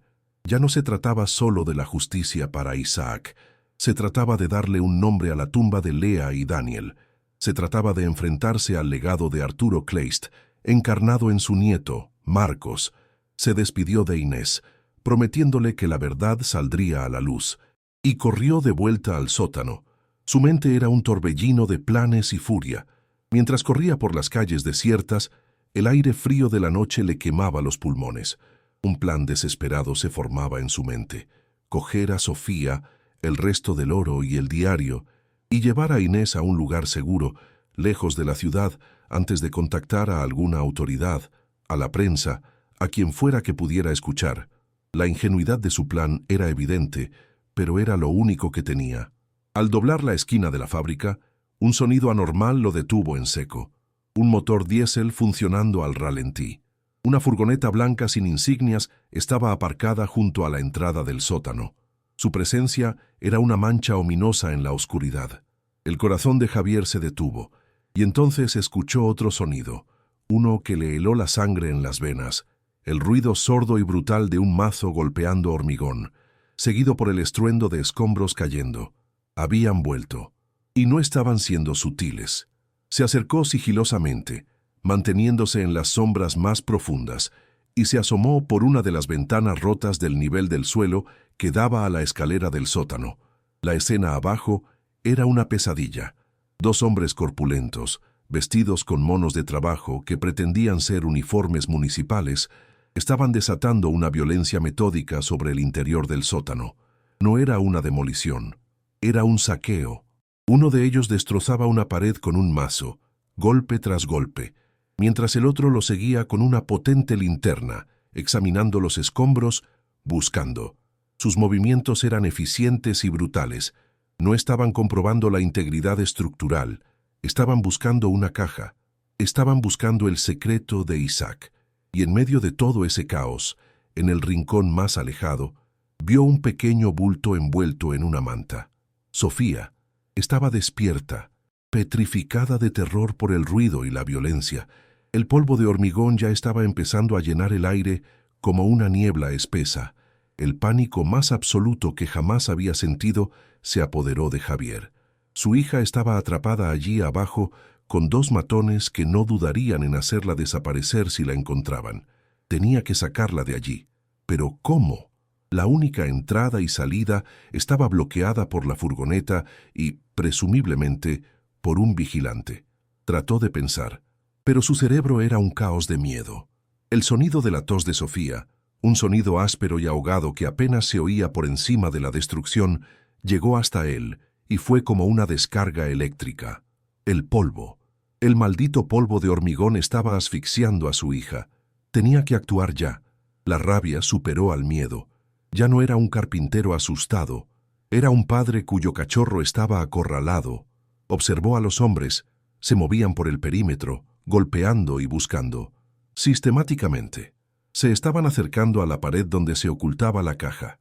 Sabía que solo tenía unos minutos antes de que la encontraran. El ruido dentro del sótano era apocalíptico. Cada golpe del mazo era una explosión que hacía vibrar el suelo y las paredes, desprendiendo cascadas de polvo y trozos de hormigón. Para Sofía, acurrucada en su rincón, era como estar en el epicentro de un terremoto. El polvo, fino y cáustico, llenaba el aire, un enemigo invisible y sofocante. Sentía cómo se le cerraba la garganta, cómo cada inspiración era una lucha dolorosa que le traía menos aire y más partículas que le arañaban los pulmones. Su respiración se convirtió en un silbido agudo y desesperado, el sonido de una alarma biológica que Javier podía casi oír desde su puesto de observación. La vio llevarse las manitas al cuello, sus ojos desorbitados por el pánico de no poder respirar. Javier sintió una impotencia tan atroz que le provocó náuseas. Estaba viendo cómo su hija se asfixiaba a pocos metros de distancia y él estaba atrapado fuera. Los hombres de Kleist trabajaban con una eficiencia aterradora. Eran como cirujanos de la demolición, destrozando secciones de la pared con una precisión brutal. «¡Revisa aquí!», gritó uno, su voz un ladrido gutural que resonó por encima del estruendo. «Esta pared suena hueca». Estaban justo al lado del escondite. Javier vio cómo el hombre levantaba el mazo, sus músculos tensos bajo el mono de trabajo. El mundo de Javier se redujo a ese único instante, el mazo en el aire, a punto de caer sobre el ladrillo marcado con la estrella de David. Era el fin.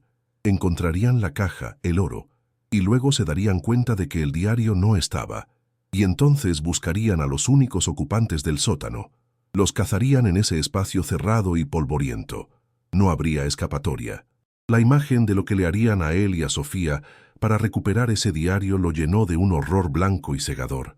Fue entonces, en ese pico de desesperación absoluta, cuando la idea lo golpeó. Una idea nacida del conocimiento que había adquirido en las últimas horas. Conocía a su enemigo, no solo a Kleist, sino a los hombres que trabajaban para él. Eran matones, motivados por la obediencia y probablemente por algo mucho más primario, la codicia. Y él tenía en su bolsillo el cebo perfecto, las monedas de oro. El mismo oro que le había costado la vida a Isaac podría, quizás, comprarle la vida a su hija. Era una apuesta demencial, una distracción que tenía que funcionar a la perfección. No tenía otra arma, no tenía otra salida. Miró a su alrededor frenéticamente y vio una abertura en la oscuridad, un pasillo lateral que parecía conducir a las profundidades de los cimientos de la fábrica, un agujero negro de escombros y olvido. Era allí. Tenía que lanzar el cebo allí, lejos de Sofía y de la salida que necesitaba encontrar. El plan era simple y suicida. Tenía que volver a entrar, no por la puerta principal, sino por algún otro camino. Recordó una rejilla de ventilación oxidada cerca de donde estaba escondido, cubierta de maleza. Con una fuerza que no sabía que poseía, arrancó la rejilla de la pared, el metal oxidado chirriando en protesta. El agujero era estrecho, apenas lo suficientemente ancho para su cuerpo. Se deslizó dentro, cayendo en una pila de basura en un rincón oscuro del sótano, fuera de la vista de los dos hombres. El polvo era aún peor aquí dentro, un velo espeso que le quemaba los ojos y la garganta. Se arrastró por el suelo, el corazón martilleando contra sus costillas, hasta que estuvo lo suficientemente cerca de Sofía. Le susurró su nombre. Ella se giró, sus ojos llenos de lágrimas y terror. Él le puso un dedo en los labios y le señaló hacia el oscuro pasillo. Ella asintió, comprendiendo instintivamente que algo estaba a punto de suceder. Metió la mano en el bolsillo y sus dedos se cerraron sobre las monedas de oro. Estaban frías y pesadas, pequeñas anclas de realidad en un mundo de pesadilla. Esperó el momento perfecto. Uno de los hombres estaba de espaldas, levantando el mazo. El otro se había agachado para iluminar la base de la pared. Era ahora o nunca. Con un movimiento rápido y silencioso, Javier se incorporó ligeramente y con toda la fuerza de su brazo, arrojó el puñado de monedas hacia la boca del corredor oscuro. No fue un lanzamiento silencioso, quería que hiciera ruido. Y lo hizo. Las pesadas monedas de oro volaron por el aire y aterrizaron con una serie de fuertes y claros clinks y clangs metálicos sobre el suelo de hormigón y los escombros del pasillo, un sonido completamente ajeno al caos de la demolición. El tintineo del oro, inconfundible y seductor, cortó el aire como un disparo. Los dos hombres se congelaron al instante. El mazo se detuvo a medio camino. Se miraron el uno al otro, con los ojos muy abiertos por la sorpresa y la incredulidad. «¿Qué coño ha sido eso?», gruñó uno. El otro dirigió el haz de su linterna hacia el pasillo oscuro de donde había venido el sonido. El rayo de luz barrió la oscuridad y de repente captó un destello. Un único y brillante punto de luz dorada reflejada desde el suelo. La codicia fue una reacción instantánea, un instinto animal que anuló cualquier orden que hubieran recibido. «¿Has visto eso? Es oro», gritó el segundo hombre. Olvidaron la pared, olvidaron su misión, olvidaron a Kleist. Dejaron caer sus herramientas con un estrépito y se abalanzaron hacia el pasillo como lobos sobre la carroña, empujándose el uno al otro para llegar primero, sus linternas barriendo frenéticamente la oscuridad en busca de más destellos dorados. La distracción había funcionado. Era su única oportunidad, y Javier lo sabía. El tiempo que tenía era el que tardaran esos dos hombres en recoger las monedas y darse cuenta del engaño.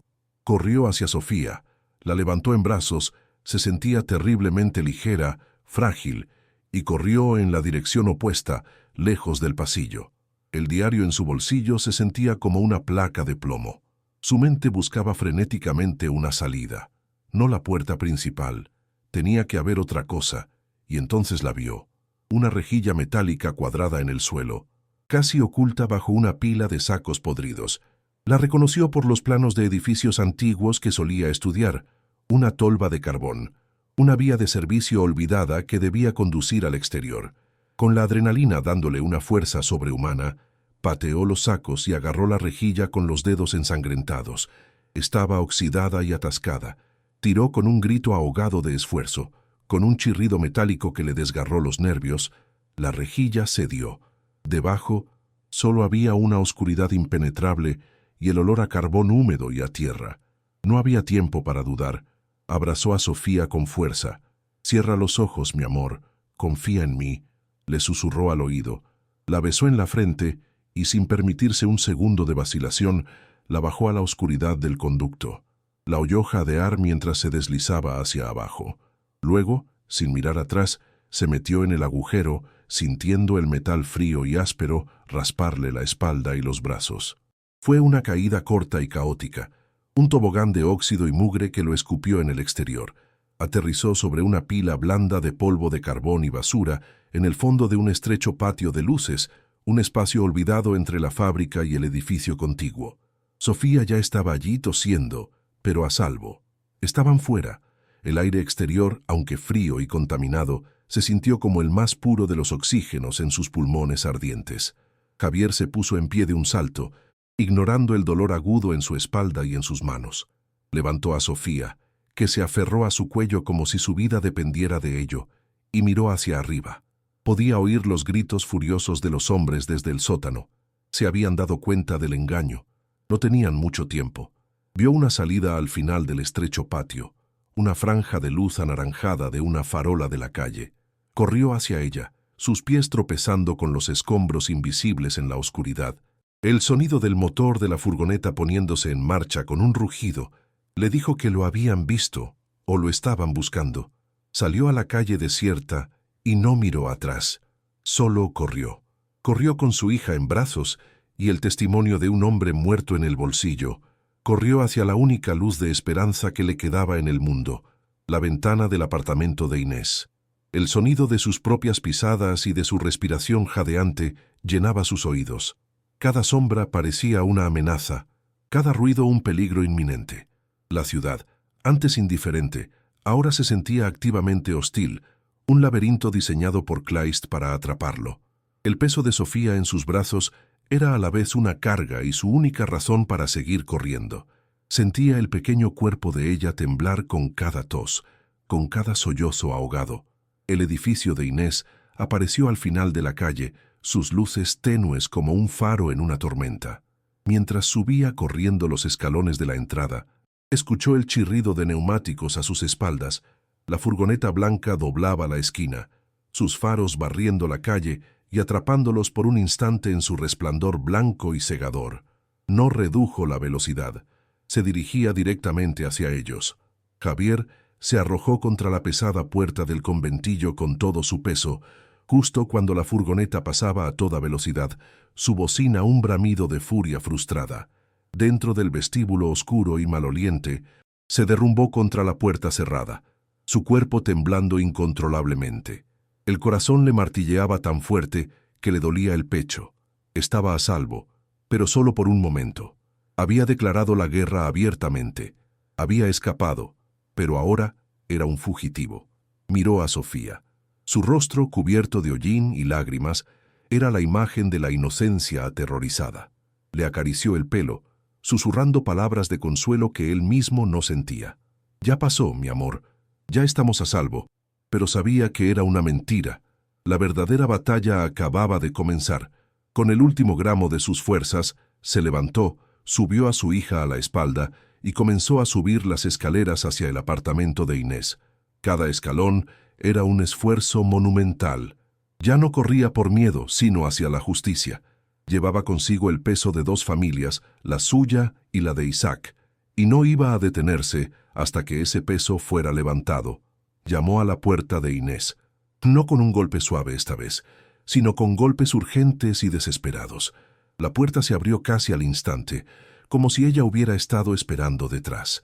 La anciana los vio, cubiertos de suciedad, temblando, y no hizo preguntas.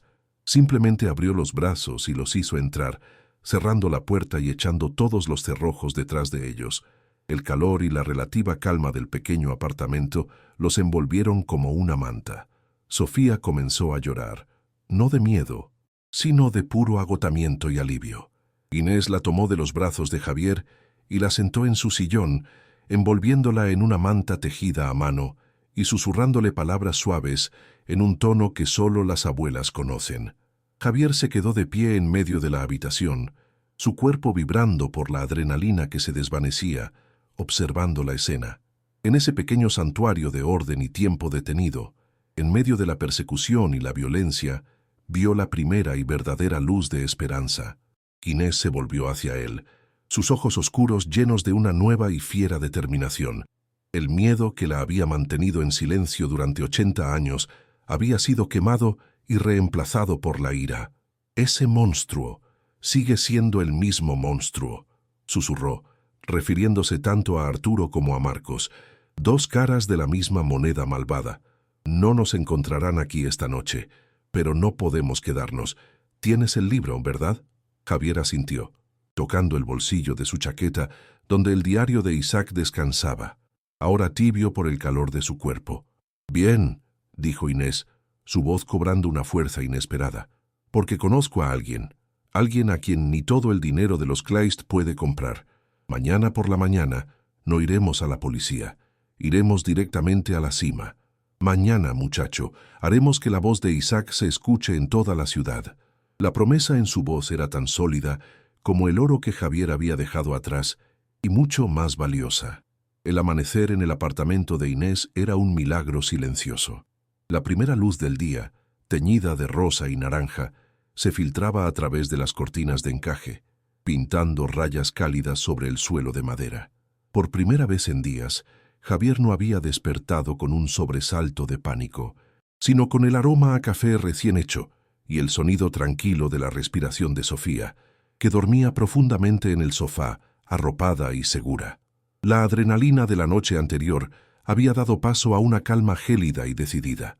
Inés, ya vestida y con una energía que desmentía su edad, le puso una taza humeante en las manos. «No iremos a la comisaría del barrio», dijo su voz, firme como el acero. «La corrupción de Kleist es una red con muchos hilos. Conozco a alguien, un abogado, el doctor Aguirre. La parroquia lo ayudó a estudiar. Es un hombre que le debe su carrera a los pobres y odia a los matones con dinero. Lo contactaremos. Él sabrá exactamente a qué puerta golpear». Javier sintió el peso del diario en su chaqueta, una responsabilidad sagrada. El viaje al encuentro del abogado fue un ejercicio de sigilo y paranoia. Inés los guió por una red de pasajes y calles secundarias que solo una vida entera en el barrio podía enseñar, evitando las avenidas principales. Cada coche que pasaba, cada mirada de un extraño, hacía que el corazón de Javier se acelerara. Finalmente, llegaron a un edificio antiguo en el barrio de San Telmo, cuya fachada señorial ocultaba un interior de oficinas modestas. El despacho del doctor Aguirre no era ostentoso. Estaba abarrotado de estanterías que se doblaban bajo el peso de libros de leyes y carpetas descoloridas que contenían décadas de injusticias olvidadas. El aire olía a papel viejo y a una determinación incansable. Aguirre era un hombre de mediana edad, con el rostro cansado y unos ojos increíblemente perspicaces que parecían ver más allá de la ropa sucia de Javier y su rostro demacrado. Los hizo sentar, sirvió un vaso de agua a Sofía y dijo simplemente: «Inés me ha hablado de ustedes. Empiecen por el principio. Tengo todo el tiempo del mundo». Con una voz que al principio era un susurro ronco, Javier desgranó la historia. El sótano, la tos de Sofía, el ladrillo, la caja, el oro, el diario, y luego la visita de Marcos Kleist y la persecución. Mientras hablaba, Inés asentía, sus ojos fijos en el abogado. Cuando Javier terminó, Inés tomó el relevo. Con una dignidad conmovedora, dio su testimonio, su voz frágil llenándose de la fuerza de una ira guardada durante 80 años. Describió al joven Isaac, su amabilidad, su miedo. Describió el muro de ladrillos y el silencio eterno que vino después. Finalmente, Javier sacó el diario de Isaac y el pequeño puñado de monedas de oro que había guardado. Los colocó sobre el escritorio de caoba rayado. El pesado silencio en la habitación fue roto solo por el sonido de Aguirre pasando las páginas amarillentas. Levantó la vista, sus ojos ardiendo con una furia fría y controlada. «Esto no es solo un crimen», dijo, su voz vibrando. «Esto es un acto de barbarie, y los monstruos como Kleist deben ser cazados. No se preocupen, ya no están solos. La maquinaria de la verdadera justicia, lenta pero implacable, se puso en marcha. El doctor Aguirre no perdió el tiempo con burocracia local. Armado con el diario, una declaración jurada de Inés y las monedas como prueba física, utilizó una conexión directa y confidencial para llegar a la Fiscalía General del Estado. Presentó el caso ante una unidad especial dedicada a crímenes de lesa humanidad y violaciones históricas de derechos humanos, fiscales que entendían el lenguaje del poder y la corrupción y sabían cómo combatirlo. Javier, Sofía e Inés fueron trasladados discretamente a un piso franco, un apartamento anónimo y seguro en un barrio donde nadie los conocería. Los días que siguieron fueron una tortura de espera y ansiedad. Javier apenas comía. Pasaba las horas mirando por la ventana una ciudad que parecía ajena a la guerra secreta que se libraba en su nombre. Sofía, lejos del moho, empezaba a respirar mejor, y ese pequeño milagro era lo único que mantenía a Javier anclado a la esperanza. La ruptura llegó una tarde, a través del parpadeo de un viejo televisor en la esquina de la sala. Un boletín de noticias de última hora interrumpió la programación habitual. Las imágenes eran impactantes y catárticas. Un enjambre de vehículos negros sin insignias y agentes federales fuertemente armados descendiendo sobre el reluciente rascacielos de la corporación Kleist en Puerto Madero. La cámara hizo un zoom tembloroso sobre la entrada principal. Y entonces lo vio. Marcos Kleist, el hombre del abrigo de cachemira y las amenazas susurradas, salía flanqueado por dos agentes. Su rostro, normalmente una máscara de control y arrogancia, estaba desencajado por la incredulidad y una furia impotente. Ya no era un depredador, era un prisionero. Javier se puso de pie, con las manos apoyadas en el televisor, incapaz de respirar.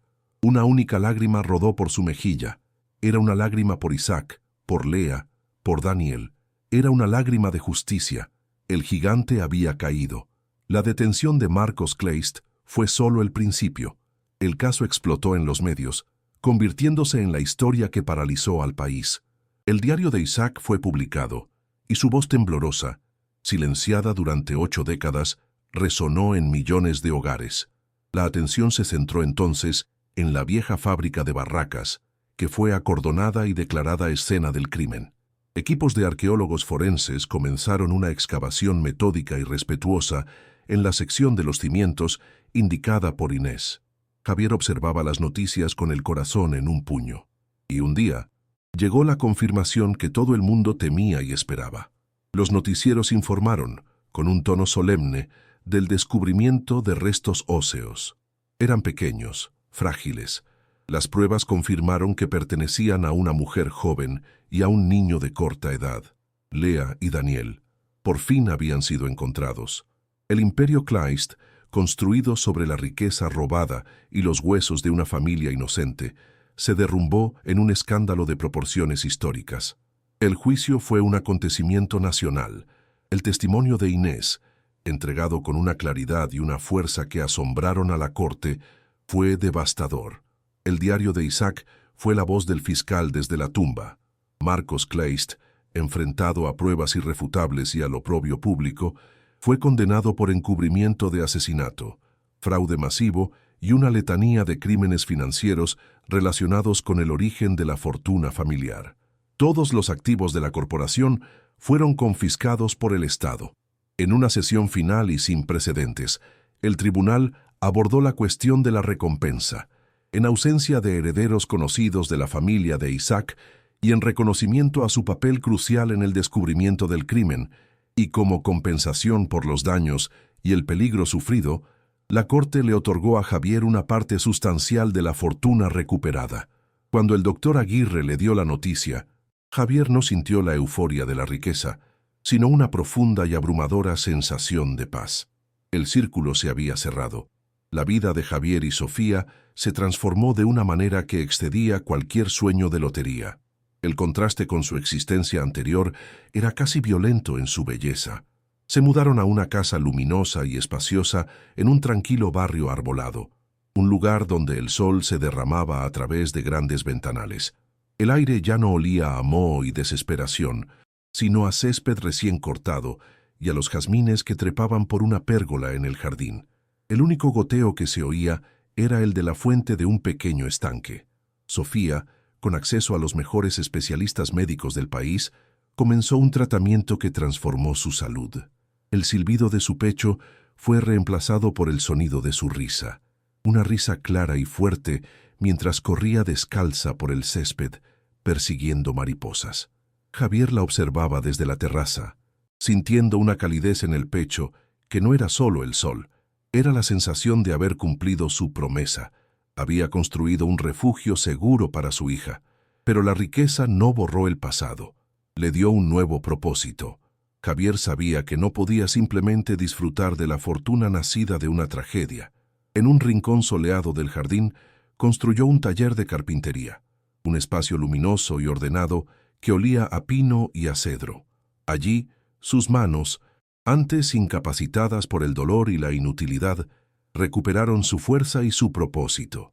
Usó una parte significativa del dinero para crear una fundación y construir un centro comunitario en Barracas, no lejos de la vieja fábrica.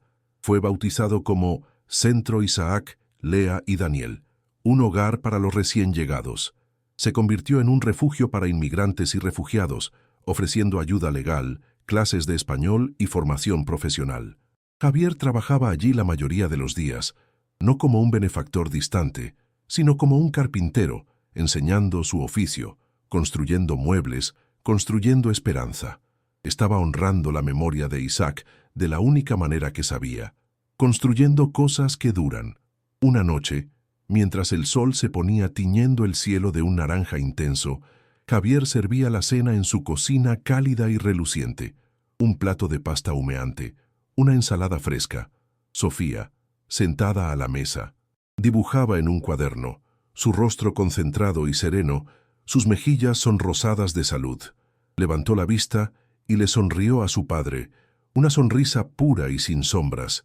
En ese instante, Javier sintió que todas las heridas, las suyas y las de los fantasmas que había adoptado, finalmente comenzaban a sanar. Había descendido al infierno y había vuelto, no solo con un tesoro, sino con una segunda oportunidad para la vida. La historia de Javier nos muestra que incluso en la oscuridad más profunda, una sola chispa de coraje puede encender un fuego de justicia que ilumine el mundo. Si crees en las historias donde los valientes triunfan y los secretos son sacados a la luz, suscríbete a nuestro canal, porque cada semana traemos una nueva batalla contra la oscuridad.